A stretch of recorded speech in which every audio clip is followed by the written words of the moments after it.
We live on several acres in rural Indiana, USA. Our neighbors aren't too far apart, but we all live on a lot of property.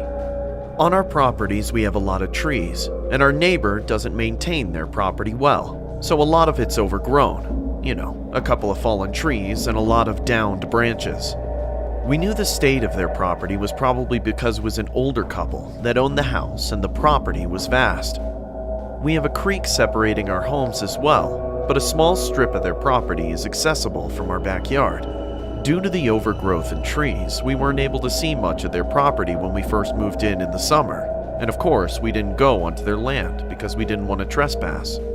One night, my daughter and her friend were camping in the backyard and ran inside, swearing that they heard a kid laughing or crying in our backyard.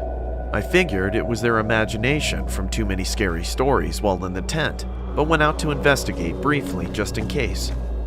I heard a faint noise coming from just beyond our property line. I moved the flashlight into the general direction and called out to whoever may be in the trees.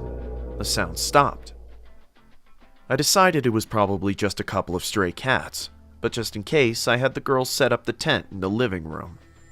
The next day, after taking my daughter's friend home, curiosity got the best of me, and I decided to investigate the area by our property line.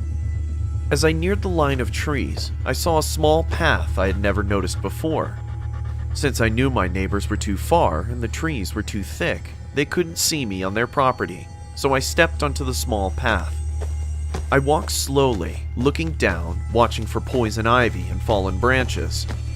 I wasn't too far in when I saw a dirty, broken kid's toy on the ground, wrapped in overgrown weeds.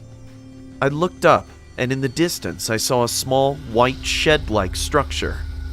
As I got closer, there were more and more toys scattered on the ground, some partially buried, all broken and dirty.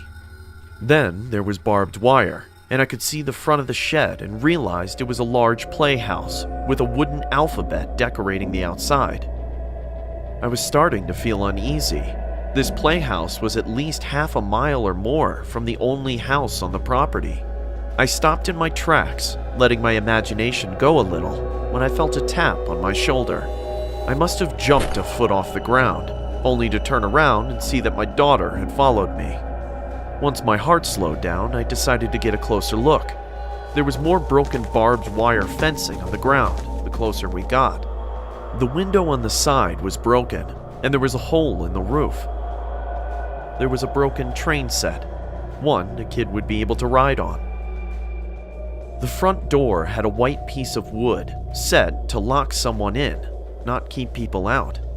At this point, my daughter was in full panic mode and begging for us to walk back to our house. But I had to at least look through the window, or my mind would wander with all the possibilities of what could be in there. As I was stepping to the side of the shed, my daughter was following close behind. In her fear, she was paying more attention to me than where she was stepping, and she cut her leg pretty deep on some barbed wire that was hidden in overgrowth. I quickly glanced inside the window, only to see a partially dirt floor and broken wood, and a large wooden bench with a dark stain on top. I picked up my daughter, who was determined her leg was going to fall off. We left the neighbor's property, and I took her to the doctor to get a tetanus shot and get her cleaned up. That night after dinner, I let the dog out, but couldn't get her to come back in. I let her stay outside for a while and checked again a little later. Our dog still wouldn't come in, and I noticed she was standing by the path we took earlier. I grabbed a flashlight and her leash and headed out to her. She was pacing, whining, and sniffing around everywhere. I figured it was from the blood earlier, but she never ventured onto the path. Then, I heard the giggling of a little girl. I called out to the child, but there was no answer in return, just some rustling in the leaves. I ran inside with the dog to check on my daughter to make sure that she was still in the house. She was laying in bed, fast asleep. The next morning, I went straight to the playhouse, but as I was approaching, something was wrong. The broken toys seemed to be in different places, and when I got to the playhouse, my heart felt like it was a ton of bricks.